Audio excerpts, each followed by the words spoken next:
Let us begin with our metta practice. May all beings be happy and secure. May all beings have happy minds.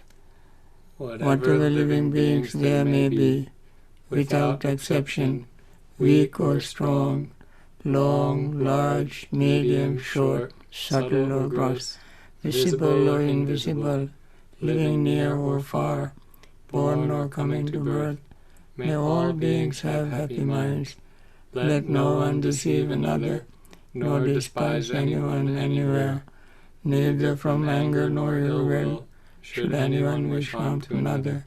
As a mother would risk her own life to protect her only child, even so towards all living beings, one should cultivate a boundless heart. One should cultivate for all the world a heart of boundless loving friendliness, above, below, and all around, unobstructed, without hate or resentment, whether standing, walking, sitting, lying down, or whenever awake. One should develop this mindfulness. This is called divinely dwelling here, not falling into erroneous views, but virtuous and endowed with vision. Removing desire for sensual pleasures, one comes never again to birth in the womb. Friends, with this metta thought, let us continue our meditation. As we repeat every day, we pay total mindful attention to our breath. Although the breath is so simple, freely available, and that we breathe in and out every day from the moment we were born, we don't use it for cleansing our mind. So we train the mind to do so by paying attention without greed, hatred, and delusion, or verbalizing. As we pay attention to the breath, we notice the breath touching our nostrils, expanding our chest area and lower abdominal area. These are very basic points, basic signs that we can notice at the beginning. As we keep breathing in and out, also we notice that there are two pauses, one at the end of inhaling and the other at the end of exhaling. Although this happens all the time, we take it for granted and don't pay attention. Now we pay attention to them without exaggerating, manipulating, or controlling breath. We just pay attention to all this. Then we notice the breath and feelings, perceptions, attention, and consciousness shifts from moment to moment, from first moment to the next moment, and so on. As we breathe in, also when we breathe out, feeling, perception, attention, consciousness change. What in fact we really notice is the changes. Changes are taking place all the time, and that also we take for granted and don't pay attention. And even sometimes people try not to have this, not to think about it, not to pay attention to it. And moreover, worse is people think that things are permanent. Nothing is permanent, friends. When we see this reality, the mind naturally let go of this clinging to anything. It just happened, and we notice this, and then we become even more relaxed our breath relaxes, body relaxes, mind relaxes, and then in the relaxed state of mind, loving, friendly feeling begins to take root. That also is very natural, nothing artificial in it. All these are within us. We simply allow them to grow, allow them to manifest. And then our resentment fades away. We normally are not resentful all the time. It arises and passes away, especially when we cultivate metta. Resentment leaves the mind, and then we feel even more comfortable. Then our restlessness and worry fades away. Then compassion arises. Compassion is knowing that there are suffering beings. When the mind becomes aware of the suffering beings, compassion arises. That also is within us. We don't bring it from outside. Nobody can inculcate in our mind. It also is present in our mind. Now we make it active. And then we experience certain degree of joy by seeing all this. Then sleepiness and drowsiness fade away. And that also is sometimes is not present all the time. Sometimes it arises, sometimes it is not. So we want to see the absence of the sleepiness and drowsiness. And this is a quality that Buddha asks us to cultivate. It is called in Pali Jagarya Anuyutta. Jagara means arousing, awakening, and staying with that awakened state. And then we see all this happening in us, letting go, metta, compassion, and joy. Then arises a confidence in us, in our own practice. Then doubt fade away. This doubt is the doubt about the Buddha and his teaching. Meditation is his teaching. And we build up our confidence, so doubt fades away. When this happens, mind gains even deeper concentration.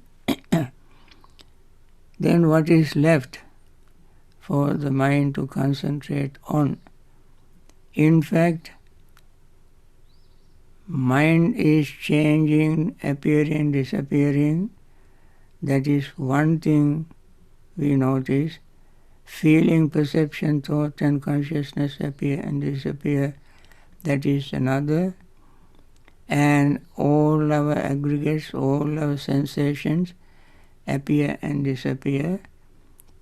So the concentration is on this appearing and disappearing is the object of our concentration. It is very, very subtle.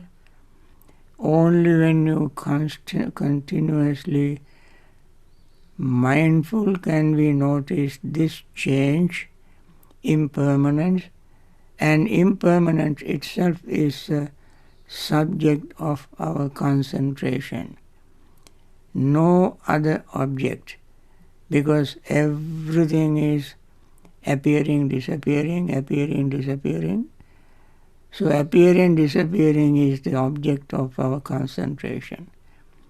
When we gain this concentration, mind becomes very alert, agile, flexible, and sharp and clear to notice the subtlest changes in our body, feelings, perceptions, thought, and the very mind itself, which is called consciousness. They keep changing and changing and changing all the time. So I like all of awareness of change, impermanence, the reality, the truth, as Buddha said, things as they really are. Things really are is changing. That is the reality. So we know that.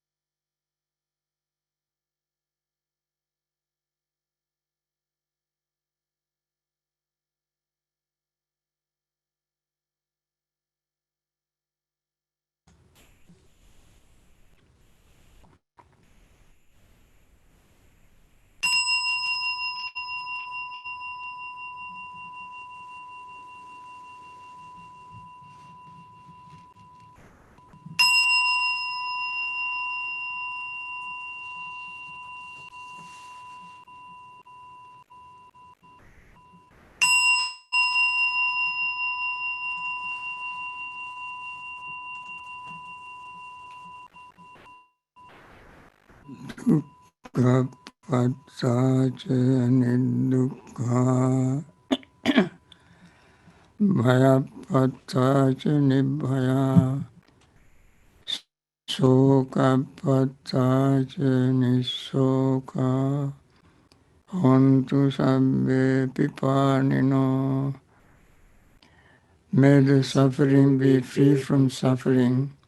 May the fear struck be free from fear. May the grief be free from grief. So too may all beings be. With this very earnest wish for all beings, let us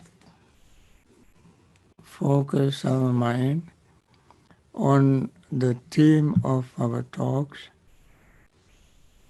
We have been talking on dependent origination, and we came to craving or tanha, which sometimes is called asava, kamasava, means influx or taints of greed or tanha, craving. It's not very commonly used, but in essence, that is greed, asava. And then we focus our mind on 7 steps of overcoming asava. We used the discourse called Sabbasava Sutta, which is number 2 in Majjhima Nikaya. Among these 7 steps, the last one is the development. By developing the mind, we overcome craving, asava. And in the development, there are 7 factors, which is called factors of enlightenment. From those 7 factors, we took the first one, which is mindfulness factor of enlightenment. Mindfulness is the most popular word these days all over the world. They use the word mindfulness, but I don't know how deeply people who practice mindfulness understand mindfulness. That is a different thing. But the essence of mindfulness practice is overcoming desire, greed, clinging, craving. If they don't do that, they do not practice mindfulness, sati. No matter what terms they use, how many words and Dhamma jokes they crack, they do not practice the mindfulness to overcome desire, greed, clinging, craving. If somebody wants to do that, want to practice mindfulness to overcome, that is what they will get. So,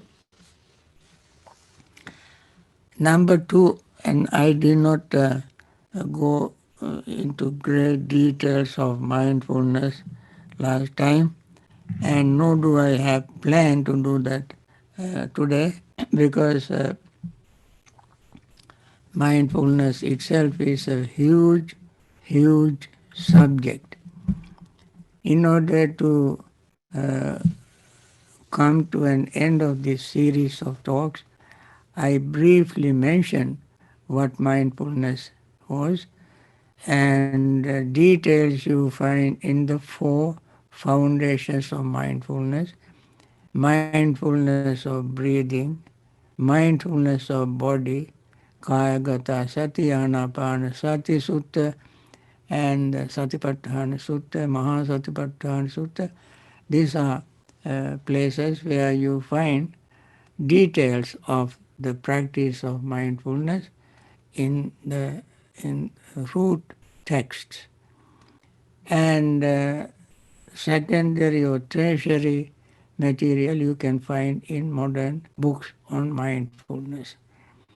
And today I like to spend time on the enlightenment factor of investigation.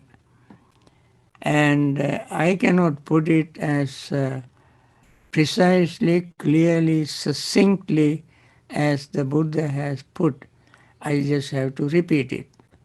What he said in Samyutta Nikaya is, a bhikkhu develops the enlightenment factor of investigation, which is based upon seclusion, dispassion, cessation, maturing in release. These are the four requirements, qualities of the practice of investigation of Dhamma. What are the qualities or factors to develop the factor of investigation is enlightenment factor of investigation. Number one is seclusion. In Pali it is called Viveka Nissitam. Viveka Nissitam. Based on seclusion. Seclusion also has Kaya Viveka, Chitta Viveka, Upadhi Viveka. Kaya Viveka means physical seclusion. That relatively appears to be easy. To go away, go to a forest, if there are forests close by. People living in cities may have to find a quiet place somewhere in the city. If they live in a house, find a quiet place in the house to have a physical seclusion. Physical seclusion is, this also has been described like appasaddhani, appanighosani, vijanavatani, manusarahaseyakani, patisallana saruppani. 5 qualities should be there to have a good physical seclusion. Appasaddhani, less sound, noise. You cannot find noiseless place these days.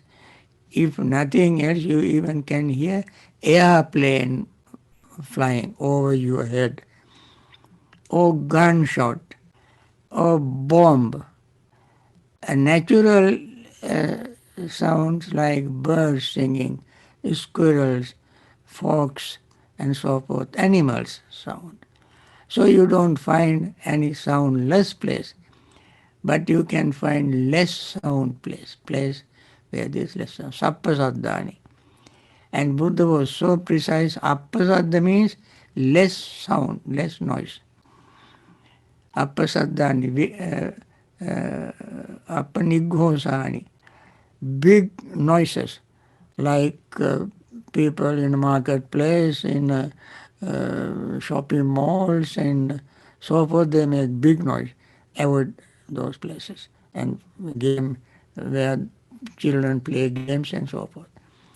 Nigghosani. Vijanavatani. It has to be free from human air. That means human movement. Human movement. Manusarahasayakani, to be able to hide away from human beings. Human beings are wonderful beings, but they are so noisy sometimes because they don't meditate. And Patisallana Sarupani, suitable for quiet time. Suitable for. So one has to find. This is called physical seclusion. Then they go Kaya Viveka. Then Chitta Viveka. Chitta Viveka means being able, one should be able to overcome one's own hindrances. As we mention every day, those are the 5 hindrances. And then gain concentration. Then Upadiviveka is seclusion from clinging. Upadi means clinging, holding on to something. That is the most difficult thing. So we cannot find our mind is totally free from clinging. But temporarily, as I repeat every day, when we sit to practice, when we try to practice investigation of Dhamma, because this is called wisdom, we have to have a very quiet, secluded place so that we will have our own time to devote to this practice. So this is kind of seclusion, based upon seclusion. Then dispassion. Of course, if we are engaged in clinging to various things, food, lodging, people, places, games and shops and traveling, all these are enticing and they all are very passionately done by many people. Some are very much obsessed with traveling. They are passionate about it. They are passionate about talking. They talk passionately and so forth. And this we have to control in order to practice this. So that is called dispassion. And cessation. Cessation means based on cessation. So try to see rising, falling very clearly. Every moment we see something rising and falling. Ceasing. Not Nirodha has two kind of Nirodha. Uppada Nirodha and Anuppada Nirodha. Uppada Nirodha means rising and falling and rising and falling. Anuppada Nirodha means ceasing, never to arise again. That is called Anuppada. That happens, of course, in the Nibbana. So that is our aim. Aiming that kind of cessation, we practice the fact of enlightenment, fact of investigation. And the last is maturing in release. The results of all this is the fruit and of this practice is release from suffering. These are the basis for the practice of the fact of enlightenment, fact of investigation. Then what is this? Then Buddha explained, what is this fact of enlightenment? So Buddha was so 100% clear in his teaching. He first gave the qualities of the practice. Then he wanted to describe, what do you practice in the investigation of Dhamma? We hear the word investigation. What do we investigate? Okay, we will discuss this later, little more. And let me try to elaborate the Buddha's answer. Because, and what because is right view, that is noble, taintless, supramundane factor of the path. Now, this is the factor of enlightenment, factor of investigation. He said, the wisdom, we have to be very careful about this definition and explanation of the enlightenment factor of investigation. Okay, he says, the wisdom, the faculty of wisdom, the power of wisdom, the investigation of Dhamma enlightenment factor, the path factor of right view in one whose mind is noble, whose mind is stainless, who possesses the noble path and is developing the noble path. This is right view, that is noble, taintless, supramundane, a factor of the path. So, this is wisdom. Now, investigation of Dhamma. The sign of wisdom is asking questions. Sign of wisdom is asking questions. Because the person normally is inquisitive, therefore the person must ask question. When the person asks question, the mind has some inquisition to know, the urge to know, wish to know something. So the person asks question. Investigation, a faculty of wisdom. Now wisdom faculty is called Panya Indriya. Panya Indriya and Panya Bala. So the factor of investigation or factor of enlightenment means wisdom. Wisdom becomes a factor of faculty. Wisdom becomes a bala, the strength, power. Indriya is, there are 5 kinds of indriya. What you call investigation of the faculty of wisdom. There are faculty means indriya. There are 5 indriyas. They are called saddha, virya, sati, samadhi, panya. These are the faculties, not the eyes, ears, nose and so forth. They are material faculties. And spiritual faculties are saddha, faith, virya, energy, sati, concentration, mindfulness, sati, concentration, and wisdom. These are called 5 faculties. Among them is wisdom tops everything, the crown. And then sati bala, wisdom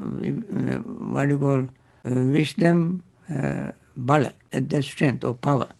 All these refer to the factor of investigation, factor of enlightenment. What they all do is opening our mind to the truth, reality. Then Buddha also said, investigation of Dhamma, fact of enlightenment. That is what we are describing, Dhamma, fact of enlightenment. We will discuss how we question. Questioning also has an art to improve our wisdom. I will discuss this later on, but for now, the path fact of right view in one whose mind is noble. Now, one whose mind is noble. Noble person's view is right view. What is the right view? Sammaditthi. Where we find it? In the Noble Eightfold Path. Number one in the Noble Eightfold Path is called right view. What is right view then? Right view is wisdom faculty, wisdom, power of wisdom, investigation of Dhamma, fact of enlightenment, and fact of enlightenment. Path factor means the path to attaining full liberation from suffering. Now, this happens in the noble person, Arya Puggala. Arya. Noble person is, we all who are trying to attain that state can be called noble persons. Our intention is for attaining liberation. And we are following the Buddha Dhamma Sangha. And we have trust in the Buddha Dhamma Sangha. And we try to attain this liberation, therefore we all are noble people. But the final noble person among, there are 8. The first one is the one who attained the stream entry path. And we all are trying to attain that stream entry path. Even those who are trying to attain the stream entry path falls into the category of noble persons conventionally. They are just by convention action, but they become really qualified to be called noble. They must attain the stream entry path. Okay. Now that person's right view is called investigation, the fact of enlightenment, fact of investigation. That person wisdom. Then, and that person's mind is at least taintless temporarily, taintless. Who possesses the noble path and is developing the noble path. He is possessing the noble path, that is one who is in the fruition stage and is developing the noble path. We fall into that category. We are developing the noble path. And then this is right view of the noble person. Taintless, supramundane faculty of path. So, once we attain that stream entry path, we fall into the supramundane state. Okay. Now, this is called supramundane right view. Now, in order to make it grow, now we are in the seedling stage. In order to grow, we have to support it, nourish it, take care of it, nurse it. Now these are the factors that needs to nourish the factor of enlightenment, factor of investigation. What are they? It's the nutriment for the arising of the unarisen enlightened factor of investigation of Dhamma, and for the fulfillment by development of the arising enlightenment factor of investigation of Dhamma. So Buddha asks, what is the nutriment? Then Buddha himself answered his question. There are bhikkhus, wholesome and unwholesome states. These are the things that support us to practice the enlightenment factor of investigation. What are the factors? There are things called wholesome and unwholesome states. Blamable and blameless Dhamma. Inferior and superior Dhamma. Dark and bright Dhamma with their counterparts. Frequently giving careful attention to them is the nutriment for the arising of unarisen enlightenment factor of investigation of Dhamma and for the fulfillment by development of the arisen enlightenment factor of investigation of Dhamma. Now, these are the things we have to do. Only when we do them, they become the nourishment. If we don't do them, the enlightenment factor of investigation will die without nourishment. So in order to nourish them, we have to use these things. It is just like atrophy. Atrophy, disuse atrophy. When you don't use something, it naturally dies away. If we don't use our hand every day, fingers and so forth, this hand becomes useless. Similarly, enlightenment factor of investigation becomes active, meaningful only when we use it. Use what? Use wholesome Dhamma. You understand? Try to find out what is wholesome, what is unwholesome. Wholesome Dhamma and unwholesome Dhamma. Where can you find this wholesome Dhamma and unwholesome Dhamma? Where can you find? In books, in libraries, in supermarket, in the kitchen, in food or clothing? No. They all find in us. We have to, whenever Dhamma arises, what is the Dhamma? The truth that arises in our mind. Unwholesome is also truth. Wholesome also is truth. When greed arises in our mind, it is true. Truly it is greed. When greed disappears, that particular state is true. That is also happening. Where does this happen? In our mind. So we must investigate, do I have greed now? Or the mind is free from greed? Do I have hatred? Many a time, friends, I repeat this many times not with sarcastic attitude, but with a very sincere, deep concern with people for their own peace, happiness and well-being. I see people many times, many places, they spend many hours and tell that they meditate.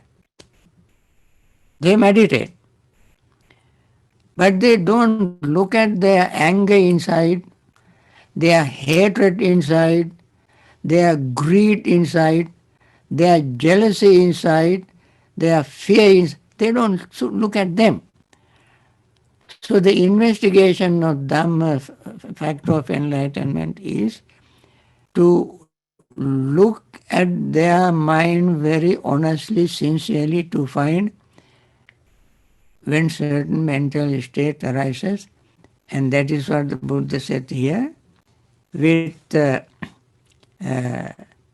Dhamma frequently giving careful attention. Frequently giving careful attention. What is this careful attention? This is called Yoniso Manasikara. Yoniso Manasikara, careful attention actually does not convey the meaning of yoniso manasikara. Pali word is yoniso manasikara. Yoniso manasikara means not careful but mindful attention. What is mindful attention? Attention from the root. Yoni means root, beginning, source, from where we come out of, come into the world. Birth canal in plain English. Yoni means birth canal in Pali and Sanskrit. Even in Sinhalese we use the word yoni. Birth canal. That means the word Buddha used very, very clearly, the root or origin, beginning of certain mental state. There are 6 kind of roots. I mentioned them several times. Greed, hatred, delusion on the unwholesome side. Non-greed, non-hatred, non-delusion on the wholesome side. So we mindfully investigate when certain mental state arises. We don't ask anybody, we don't have to look at books and don't have to go and ask somebody. Look at the mind and see, is this arising from my greed, my hatred, my delusion? If it is greed, let it go. Nirodha nisitang, viraga nisitang. See, at the beginning I said viraga nisitang, based on non-clinging, non-greed, non-hatred. So looking at the root of the origin of certain thought is called yoniso manasikara. Yoniso manasikara. Repeat the word yoniso manasikara. Mindful reflection from the root of the thought. Root of the thought is greed, hatred, delusion.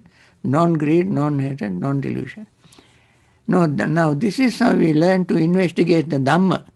Investigate Dhamma to make it a fact of enlightenment. Because our purpose is to uproot the root, nib it in the bud. Our purpose is to nib this in the bud, remove this from the root. That is called resulting in release. You see, maturing in release. Maturing in release.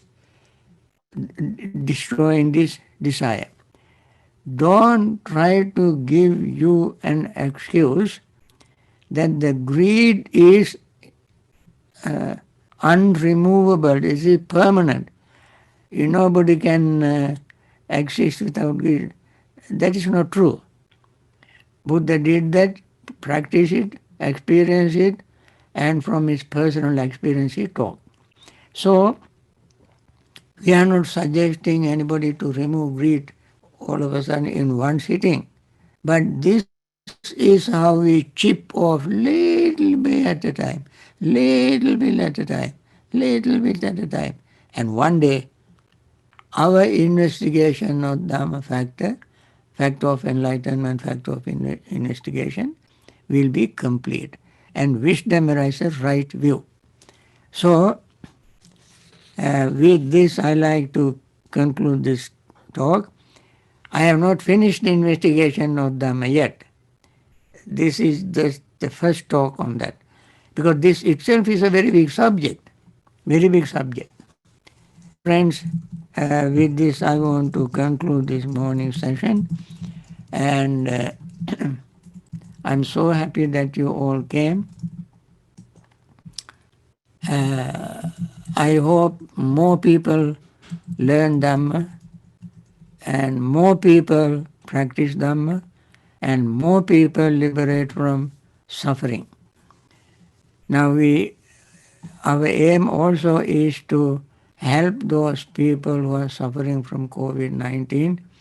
At least they should be free from that disease so that they can come to regular normal health and continue their Dhamma practice and live long in good health to practice Dhamma and attain liberation. And there are others who have been suffering from losing their loved ones, and they are still grieving, I'm sure. Thousands of them all over the world, and we want them to be free from that grief and return to normal life and continue their Dhamma practice as many of them do now, and finally attain liberation. There are others who very compassionately helping people in many, many, many ways.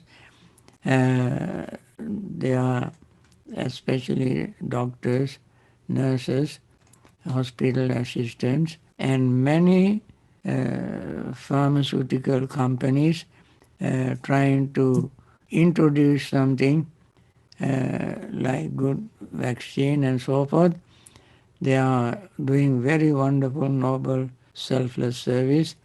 May they live long, continue their noble service. And there are others who are financially supporting them to make their work somewhat easy. And there are some leaders in the world. Some leaders have successfully controlled this COVID-19 spreading, and we want to wish them to continue their noble service and make right decisions. And there are other leaders who have not being that wise and to make right decision. We want to wish them to have wisdom to make wise decision with compassion, understanding, and patience for the benefit of all these beings. Thank you once again for your attending this class. Thank you.